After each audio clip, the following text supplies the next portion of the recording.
For those who I haven't met, my name is Tristan Francis. Originally from New York, then ended up going to Penn for undergrad, studied finance, legal studies, and business ethics while I was there. Went after graduating, went to Wall Street, worked at Morgan Stanley for about 5 years in investment banking, sales and trading, strategy, and then a talent management role. I think in a lot of the experiences I've had both in college and then also while working in banking, while working in consulting and so forth, I've oftentimes felt as though I've really had to push myself a little bit outside of my comfort zone as an introvert.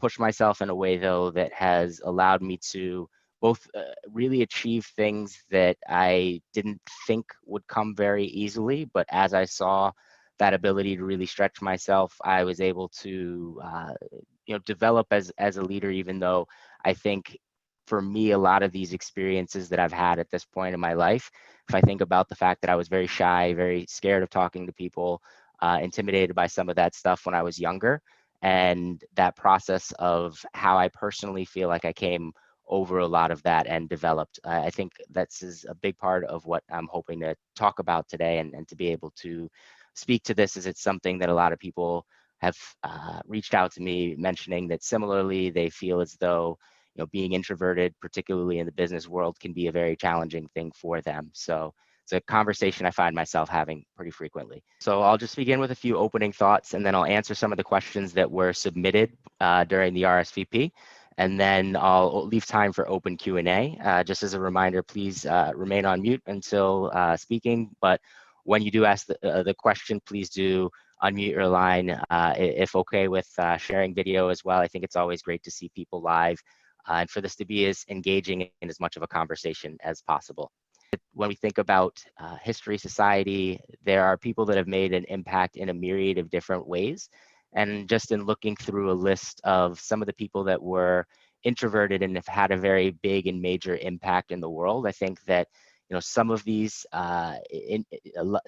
individuals who are introverts probably no huge surprise, or at least didn't feel like a huge surprise to me when I saw them on the list of people that were introverted. But whenever I look up these lists, I always find a handful of individuals that you wouldn't anticipate being introverted given the lived experiences that they've had. So for me, a couple of those was seeing that Barack Obama, seeing that Michael Jordan, seeing that some of these individuals were introverted really makes me think about, okay, what were some of the choices that they had to make to be able to have the kind of impact that they wanted to have, despite their natural tendency for being introverted. And maybe one final thought on an introvert, and this one definitely more so than any of the other ones caught me off guard, but the fact that that Oprah Winfrey is actually an introvert as well. And I share all of this when I go through these examples and I think about all of these people who were introverted, yet, if you're someone like Oprah, the amount of energy that you exhibit and so forth, it really got me thinking as to what was these intentional decisions that they had to make. And so there's a quote from a book called Quiet by Susan Cain, which I think for all of the books that I've read on this topic of introversion, specifically on the topic of introversion as it relates to being in predominantly extroverted environments, such as the business world, I really have found Susan Cain's work and Susan Cain's book to be particularly impactful for both people who are introverted and people who are extroverted. And we'll touch on it in this conversation, but I really don't view this conversation as just somebody who is, for people who are introverted, but I think this is equally important for somebody who is extroverted and is leading teams, because the reality of it is 50% of people on this planet are introverted. And so as a result of that, you have friends, you have family members, you have people on your team that are introverted. So even if you are somebody that feels more naturally extroverted, I think it's really important to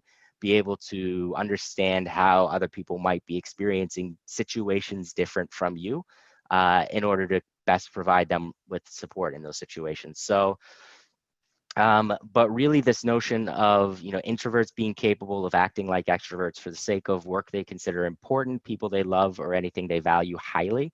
I think this for me, strikes a big chord, because even if I think about myself, even if I think about this public speaking, which I've tried to really push myself to do. And over time and doing it over and over again, I've started to actually enjoy it, but it certainly wasn't something that came easy. But I find that this is work that's important, right? It's 7 a.m. Singapore time right now, but I'm very glad to kind of tune in and have this conversation, because I know that some of these topics were things that early on in my career and so forth, as I was thinking about them, I would really have loved the opportunity to be able to speak with people about some of these things that I was finding challenging and so forth. I think this is maybe to speak about some of the tactics that I found helpful while developing as an introverted leader. And the reason I chose these three, because I think there are certainly more that I could have handpicked, but the reason I chose these three is because I feel as though they are all things that are not commonly associated with somebody who is introverted. Yet for me, I found them as something that has really helped me come into my own in my leadership style and so forth. The first is taking on leadership activities. And this really started for me back when I first stepped foot on campus. So I when I first arrived on campus, I participated in this program that brought together a lot of the leaders on campus, and it allowed you to get to know them on a personal level before you actually knew what role they had and their title and so forth. And I was really inspired by some of the people that were leaders, and it seemed as though they had this level of ease and comfort when it came to meeting new people, when it came to talking about their own experiences, when it came to leading. And I really wanted to be able to develop that trait that they had. And so I decided that I was going to push myself. And the way that I did that, I always like to find specific activities and put myself in a situation that's going to force me to develop in the way that I want to develop. As an example, I decided to run for student government as a freshman in college. In order to run for student government, I had to petition and I had to go to door to door in the freshman halls. And this was really, terrifying for me. If you picture somebody who, uh, for me, it's not so much the conversation that I find uncomfortable. That part I actually enjoy. It's more so the experience of approaching somebody that I don't know for the first time and introducing myself and so forth. And that's really difficult if you're going and knocking door to door. But it really forced me to get comfortable at doing it. And so once I ended up actually getting elected to student government as a freshman in college. And then as I was going through it, I realized that I was able to effectively lead and continue to be tapped for these leadership opportunities. And I think that that's when the light bulb in my head went off and said, okay, being, introverted doesn't in any way have to impact my ability to take on leadership roles and so forth. And from that point forward, I became very intentional about taking on leadership activities. Fast forward to when I was in business school, I think a big part of the reason that I decided to serve as the student body co-president of my classes, because I knew that this would force me to really get to know my classmates. Because I think a fantastic way to get to know a person is by working on a project with them. And when you're in student government, you get to work with people on projects that they're passionate about. And again, I knew that for me, it might be difficult in a business school environment, especially an environment like Harvard Business School, which is it's going to feel pretty extroverted, and you're going to feel that extroversion the moment you step on campus, the moment you're in a classroom, the moment you're in a social setting, you feel it everywhere you go. And I knew that it was going to be, fairly difficult for me to approach people, meet people, and so forth. And so I decided, okay, let me go back to this approach of really trying to take on a leadership role as a way of ensuring that I accomplish this goal that I want to be able to accomplish. So I think leadership activities can be something, whether it's in a school setting or in a workplace setting, that can really, um, put you in a position where you're going to be forced to develop in the way that you're hoping to develop. The second thing is I've always been a very big fan of, or I shouldn't say always, but in recent years, I've found it particularly helpful to plan and host events regularly. I think that for me, a lot of the advantages I'm able to create a mixture of people when I organize an event that's a combination of those who I'm very comfortable with already and then new people. And it allows me to very comfortably create a setting where I'm not exhausting myself, but I'm still meeting new people. Whereas if you think about the difference between inviting a group of people over for afternoon drinks versus going to a bar back in the days where that was an option. I guess for those who are in Singapore and certain places, it still is an option. But if I think of like the difference between afternoon drinks at your own place versus going to a bar, you know, if I'm going to a bar, first of all, I'm soft spoken, so I'm gonna have to my voice is gonna have to compete with the music, which is never easy.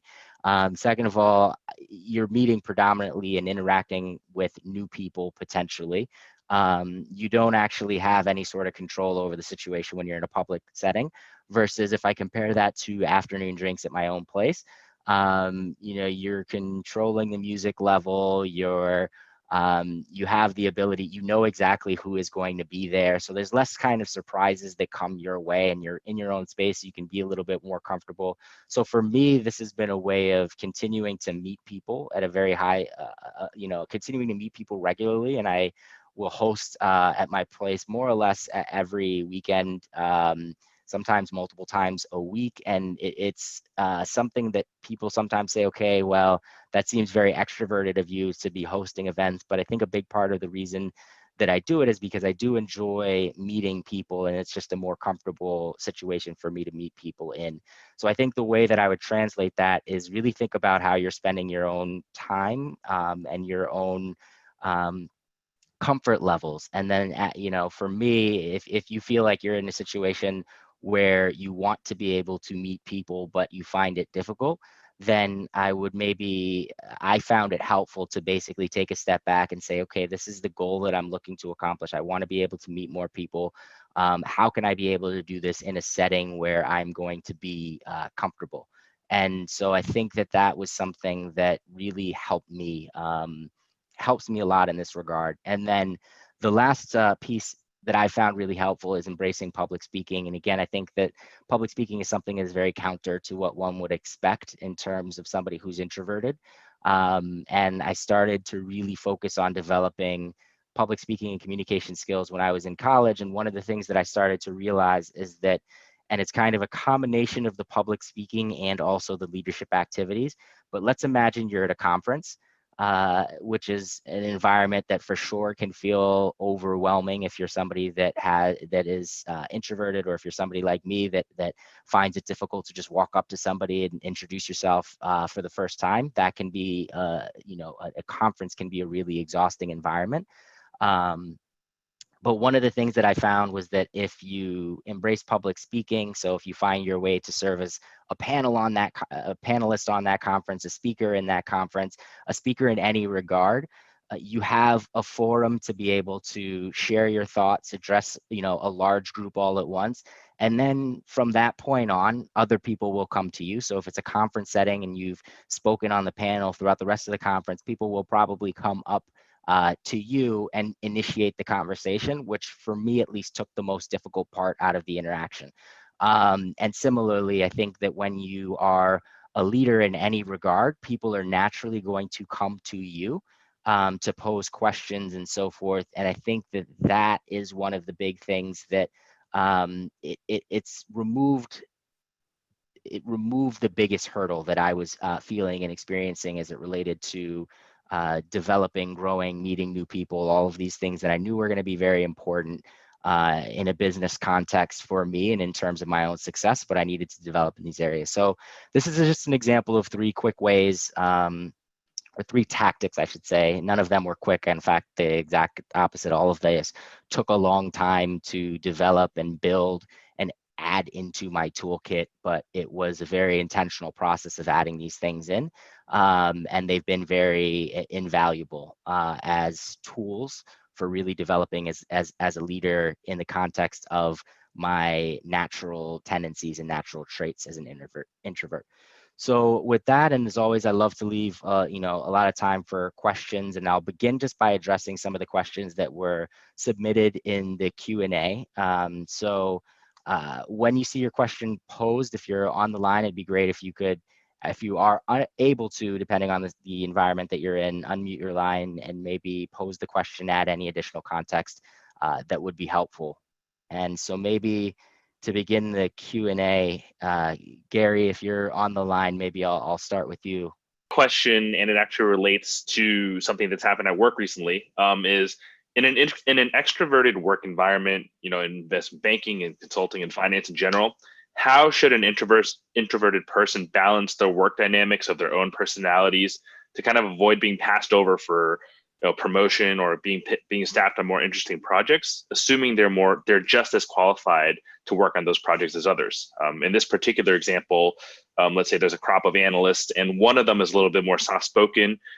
Maybe it's just one of the analysts is less extroverted than the others, and she feels like she's being bullied by or isn't given the same opportunities. What are some of the things that she can do in this kind of setting to balance the extroverted personalities in the group, but also make sure she's not kind of coming on too strong and going overboard with trying to balance that out? Yeah, I think to balance it, I think in every case that somebody who's introverted in this extroverted context might find a challenge, there's also a unique strength, I think, that comes with being introverted. And I think that a unique strength in a context of, call it an investment banking or consulting would be, I think that for me, at least, a lot of the people who are introverted, I've seen that, higher levels of being able to observe the room, get a read for the room. So what I would recommend, this particular person in the situation to do would be to really take a step back and think about, okay, in the whole investment banking group that she's a part of, he or she is a part of, who is the individual that she thinks would be receptive to having a conversation. And I think you counter this with communication in my mind. So I think, having a coffee chat where you mention, look, I think that up to this point in my career, I have maybe been overlooked for some of the opportunities I would have wanted. And I think that this might be a result of me trying to, me maybe not being as vocal as some of my peers. Just my natural tendency of being a little bit more soft-spoken, a natural tendency towards being introverted. I think sharing that probably depends on the level of comfort that that person has with the individual that they're speaking with. If they are very close with them, I would say the more you can share with them, the better. The people who I've found that I'm very close with and who I know that I have the potential to develop a close relationship with me, I think that it can be very powerful to actually say to somebody, look, this is something that is very difficult for me, right? Like as an introvert, it's not easy for me to be in this environment, but I'm pushing myself and I really want to get better. And by the way, here are the 3 to 5 things that I'm doing to, be able to thrive here. Even though this might not come naturally to me, I think the more you can open up and share that you're going through something difficult, the more people will want to support you. But even if it's somebody you don't feel like you have that relationship with, and you're able to say, just communicate the fact that, look, I haven't gotten the projects that I would have wanted to get the projects. This is why I think I could actually have done a really good job on these projects. I want to make sure that I don't get passed up on these opportunities before. Here are 2 or 3 opportunities that I'd really love to participate in. If right now isn't the right time to be staffed on these opportunities, then here's one thing that I noticed in terms of how the group is running and operating that I think I can really help with. I'm basically looking for an opportunity to take on more responsibility. Can I take ownership over this piece? And try that, see the feedback that the person gives. If that person isn't receptive to it, it may take 2 or 3 different conversations. You might need to go to somebody else on the team and have a similar statement. But I think that the way to counter balance that experience of finding it like you're being passed over for promotions or opportunities and so forth is really to just pose the question to people, communicate it directly to people, and hopefully get some feedback and input that way from it. Got it. That makes a lot of sense. And just as a quick follow-up, is this something that you did investment banking for a couple of years and you worked in Morgan Stanley? Is this something that you came across as well, where you wish that you had been more extroverted, or you knew something that you know now that you didn't know then, perhaps that would have changed your experience there? Yeah, definitely. I mean, for me, I really felt as though in college I got comfortable pushing myself outside of my comfort zone and actually having a lot of these conversations that I was mentioning. So right when I got to Morgan Stanley, I actually did that right away from the outset of my career because I knew that I was going to have a difficult time in terms of like positioning myself for opportunities and so forth. So to counter that, right when I got to Morgan Stanley, one of the first things that I did was reach out to a handful of senior leaders, reach out to people in different divisions. I was constantly setting up coffee chats, and a lot of those coffee chats were intentionally tailored around what are some of the opportunities and responsibilities that I can take on to start to differentiate myself as somebody who has these leadership capabilities that add value to the group that I'm a part of. So as an example, something like recruiting. It's a very simple activity, but it's something that every single team needs to do, and they need to do a good job of doing it. So, very initially coming in and saying, okay, is there part of this recruiting process that I can take over that's going to allow me to have now it allows me to have an audience in a forum with different managing directors in my group and so forth. And so I was very intentional about thinking, who are the people that ultimately are, deciding on whether or not my time as an analyst is successful or not successful. Okay, these are the things that are going to be important for them. Is there something that's important for this group that I can take on, that I can basically that I can help lead, that they would appreciate, that they would value.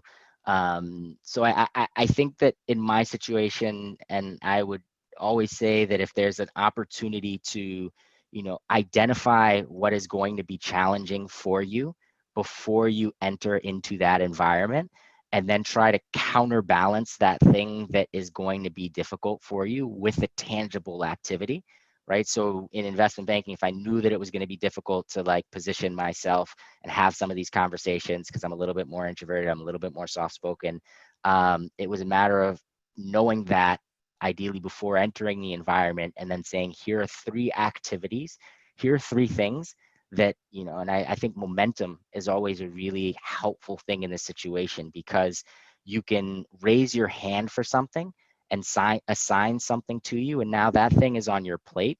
And I think most people, once the thing is on your plate, it's on your plate, so you're going to get it done.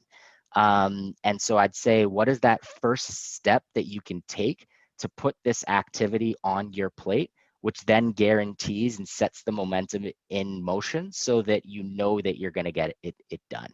But it's definitely something that I found very difficult when I first joined at Morgan Stanley and in other contexts. But I think the more foresight and pre-planning that I was able to do, the more I was able to navigate into some of these environments. Got it. Thank you. That was really helpful. For the next question, Calvin, maybe I'll pass the mic over to you. Hey, Tristan, thanks for being so generous with your time today and so early in the morning. I actually have two questions, so I'll hit the audience with the first one. What advice do you have for extroverts in their support of their introverted friends and leaders? And I guess I mean that in both a social context as well as in a professional one.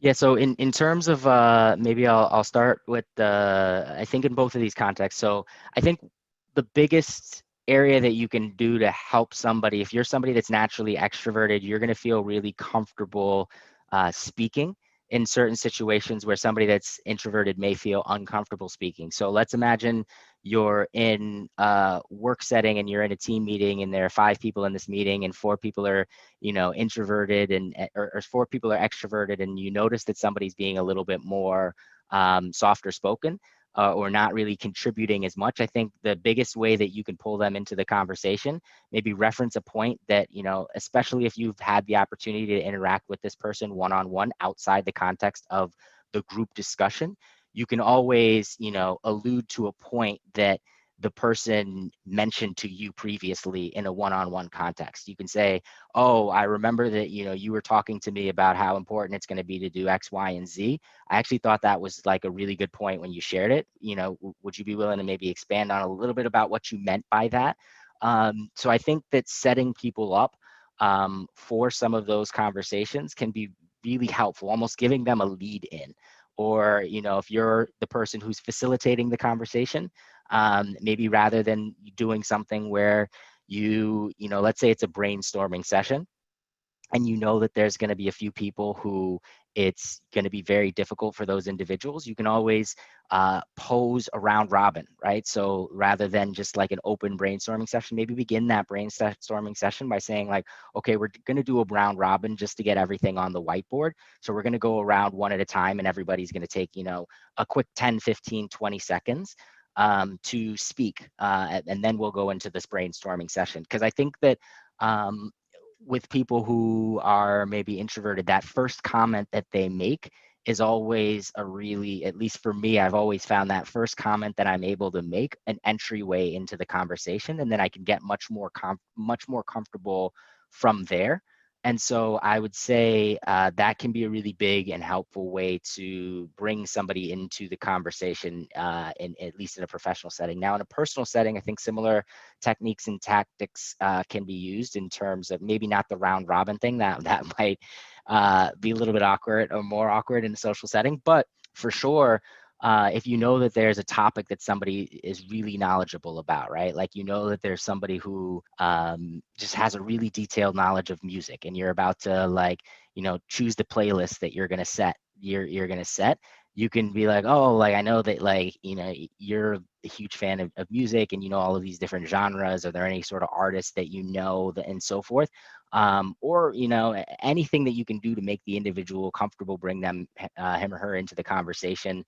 If you are seated next to somebody, or if you just notice that somebody isn't really speaking as much, you can also have a conversation with them kind of on the side, bring them into the conversation. So I think that in many ways, it's about making that initial entryway into these conversations a little bit more comfortable. And as somebody who's extroverted, you oftentimes will have the microphone in terms of being able to speak, just because it comes a little bit more naturally for you. And so I think those ability to just kind of bring people into the discussion. That's really smart. And if I'm trying to distill down the couple of points you made, one is, as an extrovert, to do my best to democratize the conversation a little more, right? So if it is like a round robin format, then, well, everybody gets 20% of the time to speak if there's 5 people. So that's really smart. And then kind of the other thing I'm hearing from you is a facilitation point, right? As an extrovert, it's almost incumbent on you to draw out the best ideas from the various people in the group. And that actually takes quite some effort, even as an extrovert, but to focus on, instead of projecting my ideas as an extrovert, but rather to draw out the best ideas from the other people in the group. I think that's a productive way to involve introverts in the conversation as well. Yeah, absolutely. I think that's a helpful recap, so appreciate it. Okay, can I get to another question, or Sure. You can also come back to me? No, just go for it. Okay, so for context for those on the call, my name is Calvin. Tristan and I were classmates at HBS, and one observation I had when I first met Tristan was that he was a natural leader, like charisma off the charts, kind of top 1% of people I've met in their ability to engage with audiences, connect with people, and bring people together from various backgrounds, whether it was finance, marketing, nonprofit. And as student body president, I saw that you were able to connect with people from different backgrounds and speak truth to a variety of different people in a diverse way. And I guess prior to hearing your story today and getting to know you a little bit, I would have never imagined that all of this took so much work and intentionality, like the taking on the leadership events, hosting regular events, embracing public speaking. These are things that kind of happen under the water, right? The tip of the iceberg is what people see, but people don't see the hard work that happens behind the scenes. So, obviously give you a lot of credit for putting in the work. And so looking at Tristan kind of during your first couple of years at Wharton, when you were an underclassman, to where you are today, obviously a tremendous amount of transformation that people don't see. But if you look at Tristan a few years from now, right, the Tristan that you want to become in 5 to 10 years, what do you see as like the work required to get to that Tristan? And maybe this involves some of the things that you'd like to work on as we'll see as we follow your career and your success. What do we have to look forward to in terms of your growth and things that you want to do to further enhance yourself to get to where you want to get to where you want to be? Yeah. That's a really good question. I think it's something that I spend a lot of time thinking about. I actually think that, and there's this New York Times exercise where you ask 36 questions, the 36 questions that you ask somebody, and apparently it brings you really close to them, or if it's a partner, you fall in love and so forth. One of these questions, I actually was going through these questions with my partner this past weekend, and one of the questions that was posed was around what would you like if you were to if you knew you were going to pass away in a day and you were going to have conversations with people, what would you basically say to those people so as to not kind of have regrets, as you like, I didn't have the opportunity to say this before I passed away, kind of thing. And in that context of that conversation, what became very apparent was that I think one of my bigger regrets would be, um, there's a very long pause between when I know something is maybe the right step for me to take and when I actually take that step. Right. So if there's a internal transfer or opportunity or something that might be good for me, I'm so focused sometimes on what it looks like 10 years down the line, that I can be really hesitant to just accept something that's in front of me today that is beneficial and that would make me happy or whatever it might be.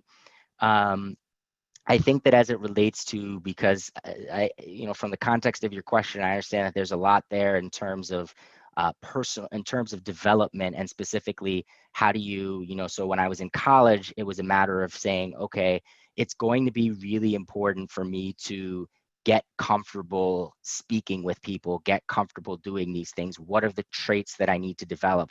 Okay, I need to develop an ability to communicate my story. I need to develop an ability to connect with people. I need to develop these things. Okay, how can I do that?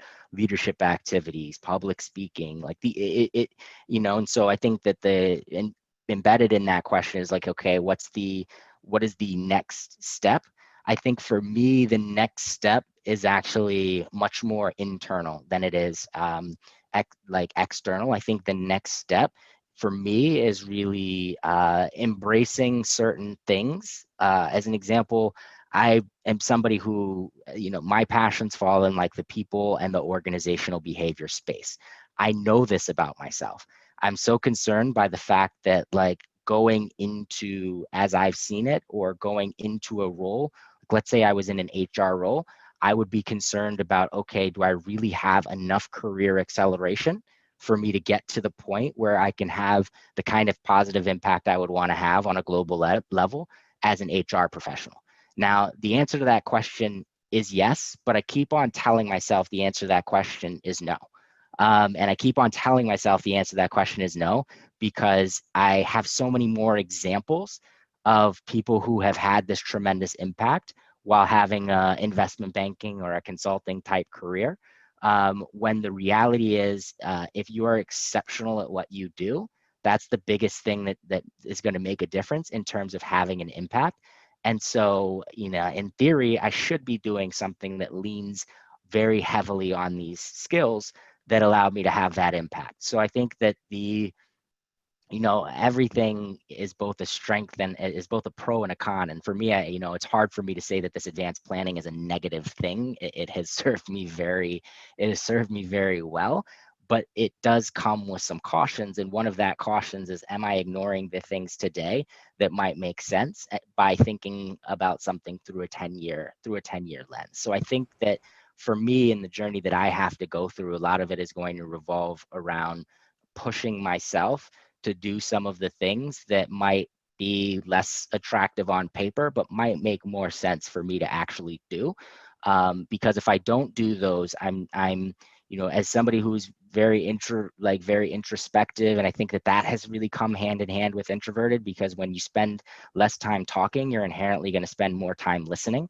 And when you spend more time listening and observing, you're going to have a higher level of self-awareness because you're spending more time with your thoughts. And for me, I'm almost not taking advantage of the benefit that comes with self-awareness by not acting on these things that I know are really important to be able to spend time on. Got it. Okay. Well, thank you for your candor and for being so generous with your time. I continue to learn from you and thought this was very helpful. Thanks, Tristan. Yep, of course. Maybe I will go to the next question. I think this is a good question, and it kind of builds on Calvin's question as well. But in terms of throughout my professional career, what's a specific event that really pushed me towards self-reflection? So I think probably the biggest event would be when I was 11 years old and I transitioned from public school in New York to a private boarding school in Massachusetts. And this was a very difficult, period for me. I was away from family and friends. This first time being away from family and friends for a really extended period of time. And I really found myself, and again, the introverted person to me, not easy to kind of move to a new environment and make friends all the time, especially at that age. Now I've because of these tactics and approaches and things, I've found it a lot easier to be able to do that.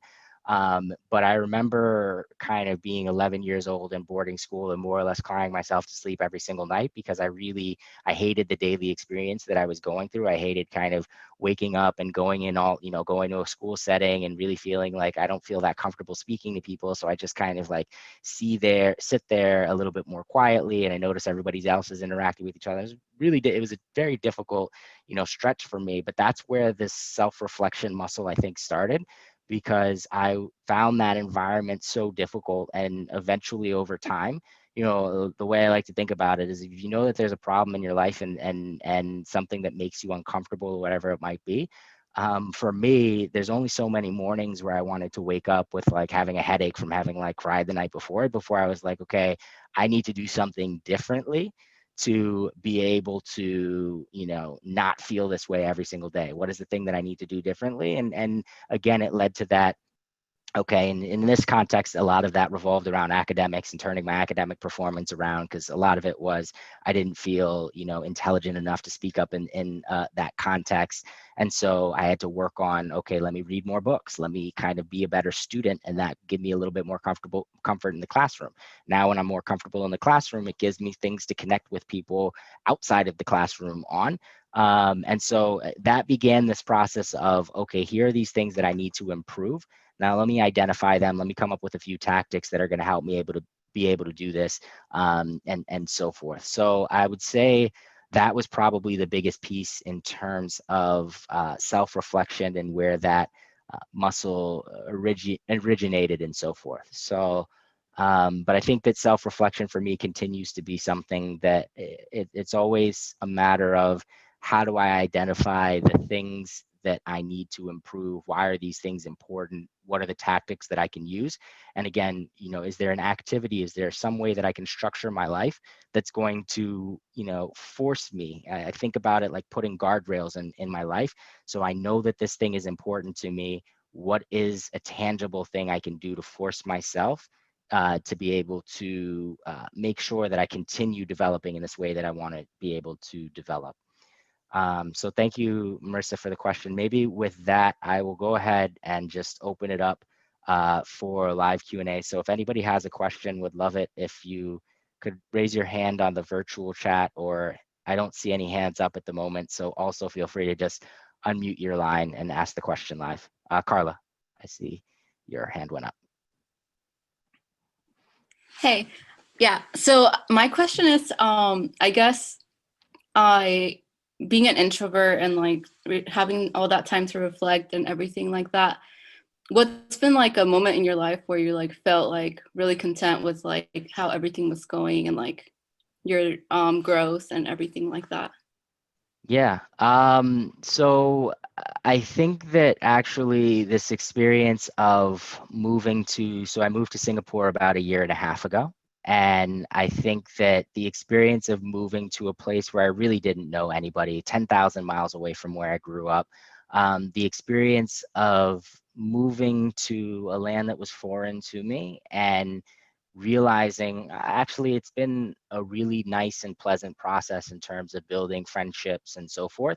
And I've done it slowly, but I've done it very intentionally and thoughtfully, meaning there are people that I knew I wanted to set up time with, and I would just always, part of it's almost a joke with the people that know me here in Singapore is that I plan stuff so far in advance And that comes with pros and cons like everything else. But I think now I feel it's only been a year and a half, and I really feel like Singapore is home for me. And a place doesn't feel like home until you've built very close relationships and friendships. And so I think being able to do that in such a short period of time has really been the biggest thing for me, that has been like almost a source of comfort. And also comparing that to how difficult it was for me growing up to be able to meet new people, build friends, everything like that, to how relatively easy it has been for me in Singapore, because I have developed these tools and tactics that have worked for me. And for everybody, it's going to be a different, so for me, it's leadership, it's public speaking, it's things like that. But for everybody, it's hosting events, it's things like that. But for everybody, it's going to be something different.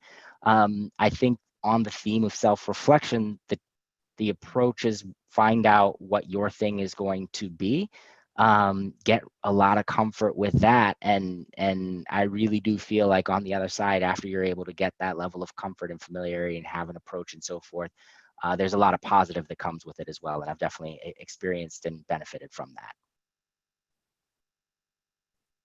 Great, thank you. Of course. Thank you for the question. And Anthony, I see that your hand is up as well. Tristan, it's good seeing you. I'm happy that all is well. I simply just wanted to say, as you know, I've for many years I've worked with young people, and one of the things that I noticed about young people is that some young people that I have worked with, they're very introverted, and it's trying to bring out the leadership in them, bring out the initiative in them, as well as the willingness to speak to others. And this could be relative to a lot of us who have siblings or even mentored young people in various capacities. Question I have, just from if you can recall your high school experience with being introverted, what is it that you think you could have used more to bring out your leadership, as well as what do you think could have been done by mentors and individuals to help you at like 14, 15, 16, where sometimes you're like rebellious, like, to be a little bit more communicative and be more of an initiator and leader, in some ways that other extroverts may be. Yeah. I think it's an important question, because I think the sooner that you're able to help people find this in themselves, the more runway he or she is going to have. And you mentioned one word that I think is also central to what I would propose would be really helpful in that situation. The word you mentioned is like communicative. So I think that in high school, if I think about the biggest difference a huge difference between myself now and myself in high school, is now I have this level of comfort in talking about things that are really, difficult for me. I can hop on a call and tell somebody, yeah, overcoming dyslexia was something that was very challenging for me. Or, talking about my transition when I was 11 years old into private school and how difficult that was, and like crying myself to sleep every single night. Like I used to just kind of have this experience where I would be struggling with something, and the last thing I would ever do is tell somebody that I'm struggling with somebody. And I think that in many cases, especially in high school, if somebody is rebelling or getting into trouble or not reaching their full, like there's a reason, there's something that's holding that individual back. So the more that you can actually get that person to speak with somebody that they trust, and part of it is a matching process, which I think is why, mentorship programs can really have a big impact, because they have the potential to match somebody that, if that individual trusts that person and respects that person, there's a huge window for behavior change and self-development, improvement, and all of this stuff. But I think that the biggest thing is, how can you help this individual see the benefit of communication when they have challenges that they are facing, And I think part of the way to be able to do that is opening up yourself. So I think if you're having a conversation with that same person and you can talk about some of the difficulties that you had, especially if you can talk about those difficulties in a way that matches the difficulties that he or she may be having. Like if your difficulties, whatever the difficulties were, if you are able to kind of speak about them in a way that that person is going to say, okay, this person struggled in the same way that I struggled. This person seems to care about me. Of course, I think, a fundamental way, like truth in terms of before you have the ability to impact somebody, you need to first be able to, make sure that that person knows you care about them. Because if they don't feel like you care about them, nothing you say is really going to stick and resonate and land with them. So I would say that's probably the big piece there would be around communication, showing them that you care, helping them get connected with people that they will be able to trust, that they will be able to speak to. The more they practice that muscle of speaking about the difficulties that they are facing, the more they will get comfortable at talking and be able to overcome some of these challenges that they may be facing. And I think that's really difficult in high school. It's really difficult when you're younger. As we get older, we get a little bit better at that, in part just because we're, comfortable. I think there's a lot more insecurity around, who you are when you're younger. And I don't think that's insecurity ever goes to zero, but I do think, it kind of dissipates once you get older and older and older, and you just start to embrace, okay, at this point, this is who I am.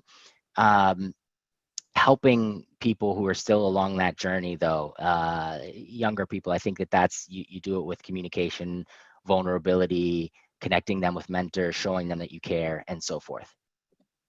Thanks a lot, Tristan. This is a great topic that you covered. Appreciate it. Thank you. Hi.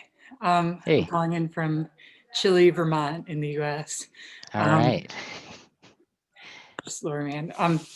So thank you so much for offering this. This has been really an awesome resource and just like nice to connect with people on a Sunday night or Monday morning. So I moved from San Francisco to Vermont recently, and I'm I'm job seeking. And I'm looking for jobs like either in software engineering or program management, just for context. But my main question is as an introvert and under COVID, kind of, do you have any tips for networking and things that could be helpful for people looking for work at this time? Yeah, absolutely. And I do think that one of the one silver lining is I actually think that reaching out to people virtually is probably a little bit easier, more comfortable for somebody who is introverted than maybe the in-person portion of it. At least you have the benefit of being in your own home, in your own surrounding, and so forth. So what I would say is to translate that into how do you take your natural tendency, how do you take the current environment, and how do you channel these things towards the job search process. I think a big thing that could be helpful is the outreach and taking advantage of the reality that it's easier for people to set up aside 15-20 minutes. And so I actually find that now during this virtual period, I have a higher hit rate in terms of setting up some of the conversations that I would have wanted to set up. It removes the logistical burden. So I would try to really set conversations up throughout the day with the individuals that you want to speak with. I oftentimes am leveraging, it's a little bit easier in my case because I'm 13 hours ahead of the East Coast, which allows me to really use time zones as an advantage. What I mean by that is I know that I can set up a call with somebody that's in California every single morning, right? Because as long as I'm willing to wake up, I know that I'm not going to have a conflict or anything pop up that early in the morning. And so what I would also maybe consider is, as you're doing some of this outreach, especially if you're looking for opportunities at places that are more global in nature or have offices in different countries and so forth, think about, okay, is there somebody that has an expertise in a different time zone that I might be able to set up a conversation with that would give me helpful input and perspective for the job that I'm applying to today, right? You might be applying for a job in Vermont, but there might be somebody sitting in London that has a perspective that would be valuable for that job that you're applying for in Vermont. I just think that you can use this virtual period to expand. It's almost as though you're expanding the number of the hours in the day. So that's one thing I would say. Maybe one thing that I think is specific to introverts that can be really helpful would be I think that if you're able to plan what those first few minutes of the conversation are going to look like, what is your opening 30-second pitch that you're going to share? When you're setting somebody up, you usually have 30 seconds, a minute, whatever it is. Everybody wants to have a little bit of context about who is it that I'm talking to on the other side of the line. I found that in this virtual Zoom environment, you have the benefit of being able to kind of make a few notes, right? And if it's helpful for you, find whatever approach is best. Maybe it's even typing the first 30 seconds, right? Like as though it were a speech and pre-planning it. But in those 30 seconds, I think the more you can be open with the person about like, this is kind of, what I'm hoping to get out of the conversation, like, or this, may be difficult for me to bring up for this reason, but I'm really excited that you set aside the time. This is why I think your perspective is going to be really helpful on this topic. So I think that you can use the benefit of Zoom and the benefit of being able to maybe jot down a few notes in a way that, if I was reading notes from a screen while talking to somebody that I'm meeting for the first time, I'd probably never do that in an in-person environment. In a Zoom environment, it's easy to naturally do that, and the person might not even know or be able to realize. And so I would take advantage of the little tactics that you can use in the virtual world, because it's changed the dynamics of these. I would try to take advantage of these little tactics that you can use that are just going to give you more comfort. And I think that, between the outreach, the time zones, the planning those first 30 seconds, creating an agenda for what it is that you want to talk about. And now you can have that agenda up as you're talking to them, and you can go through it and say, okay, I am hitting these points, or I'm not hitting these points. When I started my career, I was very big about every time I would have a conversation, I'd have a very detailed agenda of things that I wanted to touch, questions that I wanted to ask, statements about myself that I wanted to make. I would have this agenda, and my goal was to get through as many of these things as possible. And of course, as the conversation went, it was fluid. So I might deviate. In fact, I always deviated from what the planned agenda was, but just knowing that I had put together that agenda gave me a lot of comfort. And similarly, I think as an introvert, it's about how can you just give yourself a lot of comfort in this environment, which may be uncomfortable, because once you have that level of comfort, it becomes easier to be yourself, let your personality shine, and all of these things. And so for me, one nice thing about this virtual environment is you can pull your agenda up on screen, and it's there with you in a way that I never actually had the ability to pull my agenda. When I was meeting a person for coffee, I wasn't pulling out a piece of paper, even if I had typed it up. For me back then, it was just like, I know that this exists, and I know that I put in the thought, and therefore that gives me comfort, and therefore like the conversation feels a little bit more comfortable. In this situation, you can actually pull your agenda up, and you can be looking at it, and the person has no idea that you kind of put all of this doesn't need to know that you put all of this like pre-thought into it and so forth. And it might be the fact that you have the agenda up on screen, but you know what, you don't even look at it at all during the conversation. I think just knowing that it's there could give a level of comfort. And so I think those are a few things, but I'd maybe just observe the environment now and think about what are some of the things that make me comfortable, and how can I bring these into the conversation as quickly as possible? Because as soon as you develop that level of comfort, it's just going to be easier to do some of the outreach that you're looking to do. Right.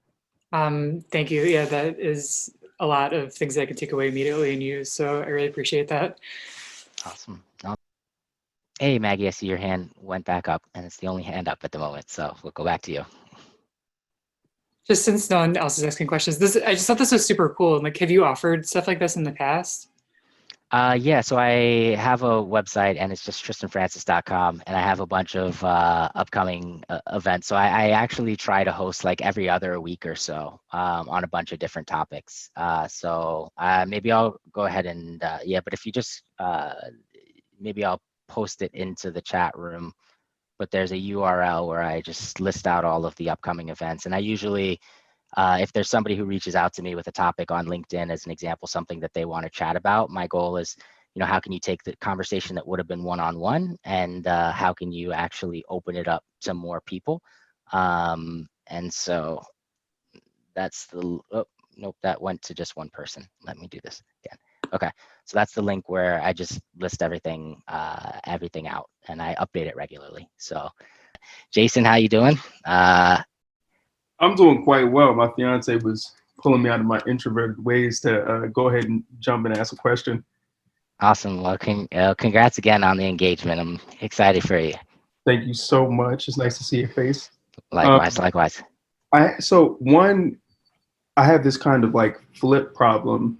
I'm in a everyday leadership position, and one of the things was, how do you retreat from leadership positions once the day is over? Like, what is your form of peace that you kind of go to? Because that's one of the things, like, turning off the brain at the end of the day, that I kind of struggle with on a day-to-day basis. Yeah. And I think for me, that's always been a really important thing. It's like, how do I recharge? Because a lot of these things, everything that I talked about, like, taking on leadership activities, hosting events, public speaking, all this stuff exhausts me. So I've had to be really intentional about, okay, if I'm doing these things that I know are going to exhaust me on the back end, what's the thing that's going to like allow me to like relax? And for me, that is, reading. It's going for, a walk. I walk like maybe, it's funny, I think in kilometers these days, not in miles. And so a change has happened. But I walk maybe, 6 or 7 kilometers a day. And that for me is a way to like decompress, unwind. I spend as much time outside as possible. So if I can find, in a non-crowded area, so if I can find trees and water but no people, that's kind of where you'd probably find me. And I spend time watching. I'll watch Netflix every day. It's almost like a way of putting my mind at ease. So during if I'm watching Netflix in the early part of the day, I'll try and watch content that's going to stimulate my mind. If I'm watching Netflix at the end of the day, I try to find something that just is like, maybe comedy, makes me laugh, but, isn't really the kind of show that's going to make you think. So I'm super intentional about, okay, what do I need to counterbalance things at the end of the day? And then the other thing is really people, right? And so there are certain people that I'm extremely close with, and in those situations, being with that person, even though I'm introverted, will energize me. And so, or it doesn't even have to energize. Like, I have one classmate here in Singapore, and it's almost like a running joke, because honestly, like, I go over to this classmate's place so much that I have a access card to her and her husband's apartment. And I just like go over, and they have these like pillows on their couch. I'll just go over and I'll sit on their couch, and I'll like, hold this pillow, and I'll just like fall asleep on their couch. And we'll be talking and whatever it might be, but like, finding those people that you can just like feel really comfortable around, that I can be like goofy around. I'm a naturally goofy person, but it doesn't typically come out in many settings. I think those are some of the things that I do to just unwind. But for sure, I think that for everybody who finds some of these social settings exhausting, it's really important, I think, to be intentional about what is the counterweight, what is the counterbalance to the thing that you are, to the thing that's challenging, and so forth. And so that's been what my approach has been, but I've been super intentional about it. Thank you, because it's kind of funny. Outside of Haywood, this was like, I don't know too many people that struggle with, okay, I'm home, I've been talking for 8 hours straight. I'm tired of people, and it's, I've used up all of my extroverted superpowers on the day. Yeah. I need to retreat to who I really am. And so it's great to hear that other people, and that was the funniest thing about when I saw the LinkedIn, when you posted on LinkedIn, because I was like, damn, that, it's great to have a community of people that, want to grow, but also are growing from the same place. So thank Yeah. you. No, for sure. Jay, Hey, I see you hey, unmute your Tristan. line. Yep. Yeah, thanks again for being so generous with your time. I'm curious. So I'm sure that a lot of us on the call will have opportunities to move to different cities throughout our careers and lives. So I'm just curious, from your standpoint, when you moved to Singapore, how were you able to sort of move to a different country, navigate sort of that cultural barrier, if there was one, and build like social groups, social circles outside of just BCG, for instance? Yeah. So for me, I guess it seems like an emerging theme of this conversation is intentionality, and I'm going to lean on that theme once again, because for me, it started with, okay, who are the people that well, there was nobody that I really knew very well before coming to Singapore that was in Singapore. Even the classmate that I described, who now I have her access card, and I will go over to, her home and her husband's home and just sleep on their couch. And, even that classmate I had, we went to HBS together, but we didn't know each other very well at HBS. We did have one like very long and memorable and great conversation in our first year, but then, for various reasons, HBS is a big school, 930 people. Sometimes you just don't really cross paths with somebody very much. And so it's not like this was a friend who I knew very well when I was at business school. So even her, I would put in the category of people that I've really gotten close with once actually here on the ground. For me, though, it began with thinking about who are the people that I know. And in the very beginning, it was colleagues. And then every time I would host these events, I would try and create it, or have that person bring one person, and then I could meet that person in a way that was a little bit more of a comfortable way to meet a new person. And I'm always somebody that like follows up with people when it comes to, oh, you should talk to so and so, right? So if I'm having a coffee chat with somebody and a friend, and they're like, oh, I have like a friend who does a lot of stuff within the learning and development space, you might actually find, like, even if they don't even say, you might find it interesting to speak with this person. I've made a mental note, and there's probably a 90 to 95% chance that friend is going to get a text message later, which is going to be like, hey, thinking back to this person that you mentioned, do you think they would be open to grabbing a coffee or having a quick chat? I'd love to learn more about the work that they're doing in the L&D space. So whatever the topic is, I find myself, I'm very proactive when it comes to following up with people. If I see a conference or an event that's taking place, but I'm not able to attend the event, I might just shoot the person who is going to be speaking at the event a message on LinkedIn, and I might strike up a conversation with them. So like if there's a panel and I can't actually attend the panel, maybe it's in the middle of the workday and I can't actually attend it, I'll usually just like send the person a message on LinkedIn and be like, hey, I know you were speaking about this topic. I'd love to be able to kind of talk with you about it. And so I think that has been something that has been really helpful, has been just going to events, planning events, asking people, hey, can you bring, a peer or something like that. Really following up with people and being intentional about it has been a tactic that's been helpful for me. Got it. Thank you. Mm-hmm.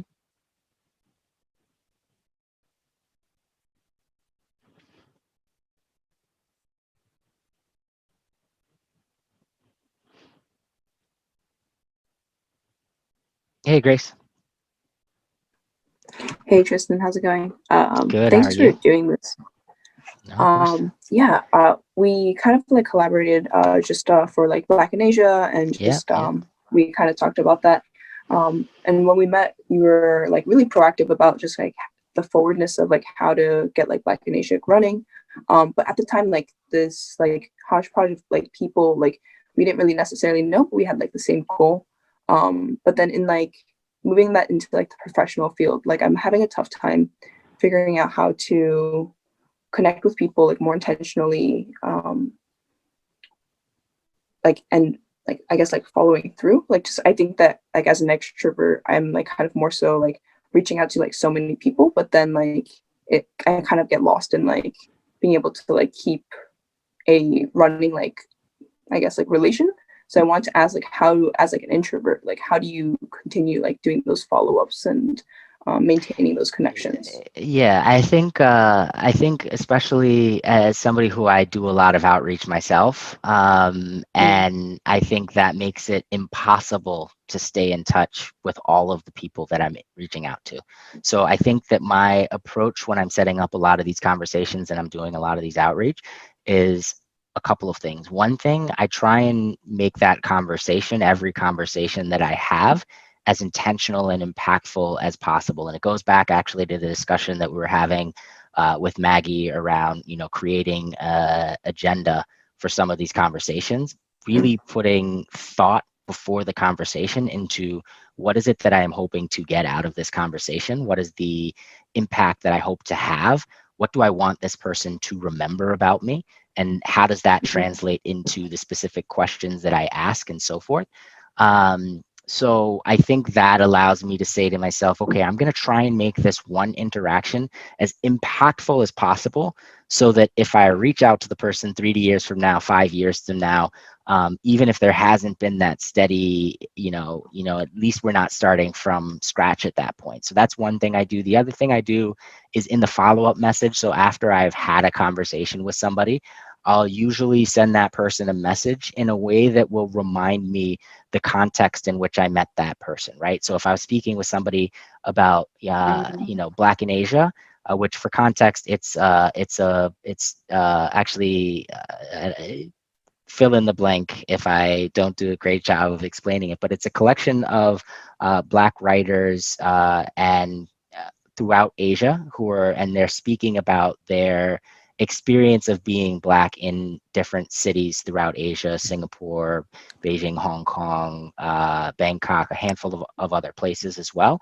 And what I really loved about the book is part of the mission is in certain, like if you go to China as an example and you're Black, people will stare at you when you're walking around. And part of that just is because, depending on the community that you're a part of, you might not have been exposed to people who, look a certain way. And so what I love about this book is there's probably a perception depending on certain parts of the world that like Black people equals, either LeBron James or, Barack Obama or rapper or basketball player or, a handful of things that might be stereotypically associated with people who are Black. But of course, it's such a broader spectrum than that. And what I love is that the book brings it to life. So Grace was a part of the team that basically helped put this book together and publish the book and get the stories out there.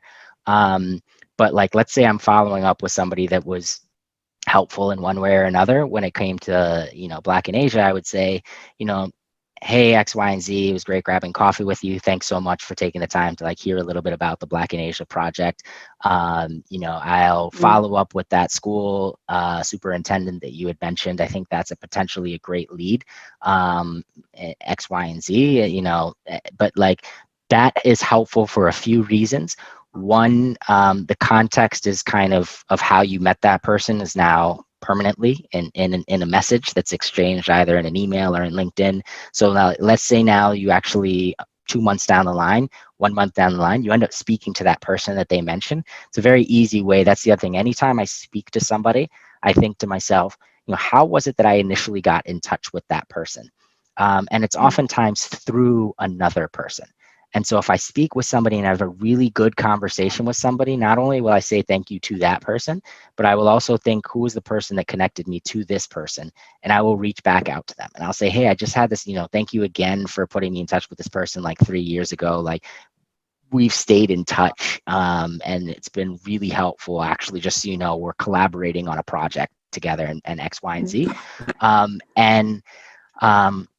So that's one thing. The other thing I do is in the morning before I kind of check my inbox and so forth, I'll usually journal. And as I'm doing that process and, before I check text messages, before I check my email, I'm doing a lot of reflecting on, okay, what's important to me, why is it important to me. When I do that reflecting, people oftentimes pop up into my mind. Those people that naturally pop up into your mind, those are the people that you should be, in my mind, staying in touch with, nurturing that relationship and so forth. The people that you don't remember, I mean, I don't think that you need to. Like, there's a reason that you don't remember that person, and it's not a negative thing, right? It might just be like there's really no need for us to really proactively. I used to, when I was in college, had like an Excel spreadsheet, and it was like number of days since I've contacted this person, and that was unnecessary and exhausting, because I started to realize, like, you know, for some of these people where it was like, it's a long time since I've contacted this person. I started to realize, do I really need to stay in touch with that person? And the answer is, oftentimes, if you have to force it, if it doesn't feel natural to just be sending a message to somebody, then it probably isn't necessary. And so a lot of it was just putting myself at ease, and saying, okay, I don't need to stay in touch with every single person that I met in every single format that I met them in. It doesn't matter. Like, you'll think of, when you take that time and space for yourself and you just reflect on what's important to you, you'll remember the people that you should be staying in touch with, and then making sure that you nurture those relationships. So as you're thinking about people, are you actually following up and checking in with them? Because that will start to nurture the relationship. So that's what my approach for staying in touch with, and building relationships and so forth has been. Yeah, definitely. That puts me at ease a little bit as well, just in the sense of, like, you don't have to, like, try so hard, in the sense that it will happen organically. Thank you, Tristan. Yep, thank you.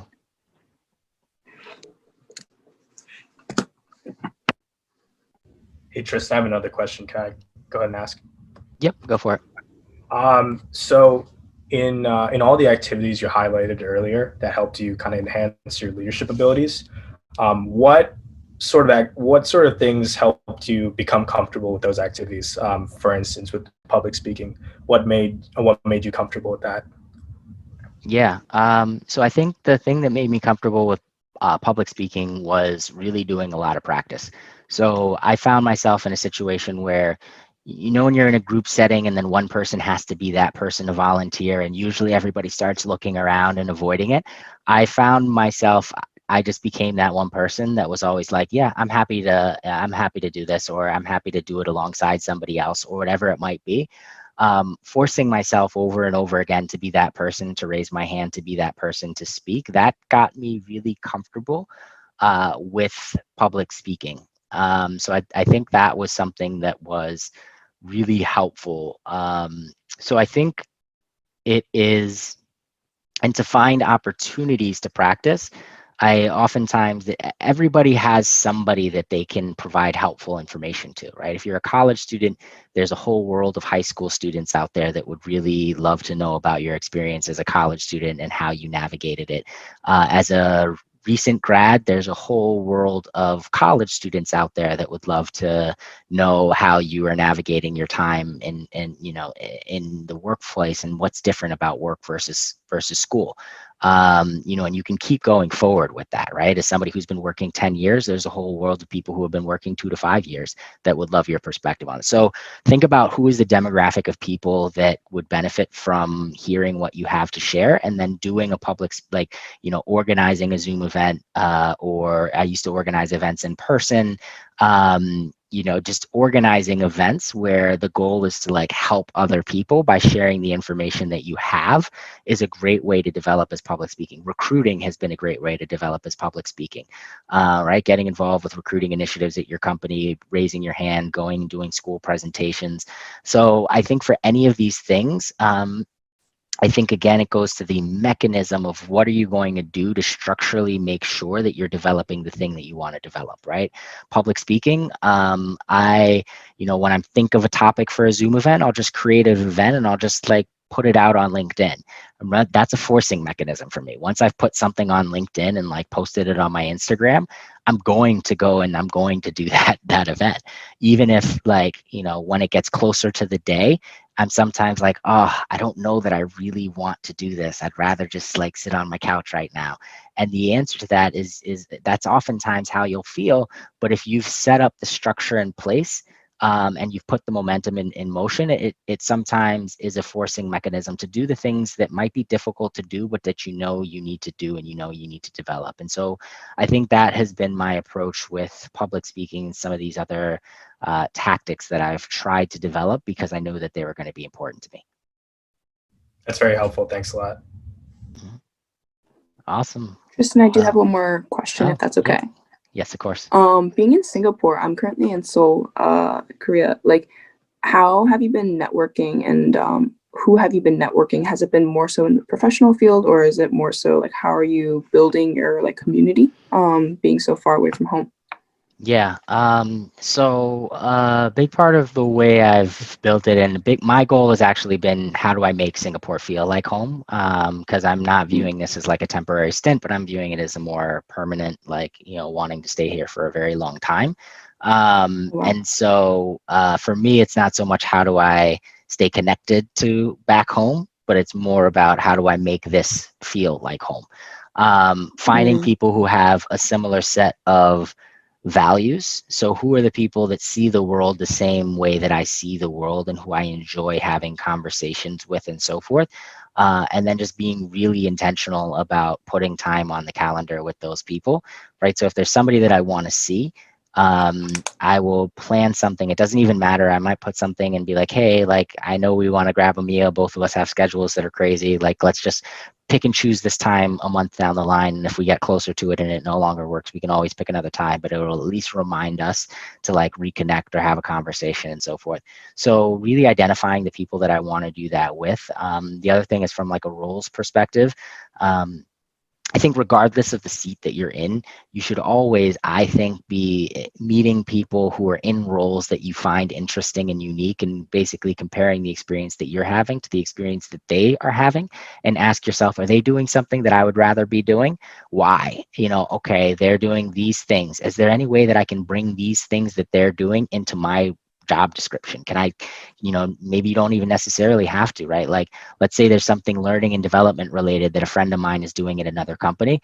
That doesn't necessarily mean that I have to leave my company. It means like, okay, is there a way for me to take that role that they're doing and pitch it to my company and say, hey, can I make this part of my job description? Can I help our company in this way? So I think that I'm looking for people who share the same values as me, enjoy spending time the same way that I enjoy spending time. I'm looking for people who are doing work that I find interesting, who would have a fresh perspective to give me some of the, and when I find those people, I just reach out to them. And the other thing is I'm very, I'll communicate a lot to people that these are the things, like all of my friends, for the most part, they know the types of things that I'm interested in. I wear that on my sleeves, and I wear it on my sleeves intentionally, because if you know that I'm interested in learning and development and you happen to know somebody who's passionate about that space, it's going to be very easy for you to say, oh, you should speak with so-and-so. I find that for most the people that I know, they aren't particularly communicative about what it is that their aspirations are. And I know that only because there are people who I know, and I'm not particularly clear on what their aspirations are, versus I think that most people who know me will know things like, oh, Tristan's interested in learning and development. Tristan's interested in coaching. Tristan may want to be a professor. Tristan likes organizational behavior. Tristan likes people topics. So it's because like I'm constantly weaving it into the conversation. I'm constantly, if you were to look at like my Instagram or anything like that and look at the conversations that I'm talking about, if you look at my LinkedIn and you look at the type of experiences that I've had, everything kind of points to the same thing. And it's one very cohesive story. And that there's just additional chapters that come through, but that makes it really easy for people to put me in touch with people. So I think you want to become somebody that is easy for somebody else to put you in touch with. And if you can do that, I think that will accelerate the conversations that you're having, both professionally and personally, as you're getting to meet and get to know more people. Yeah, totally.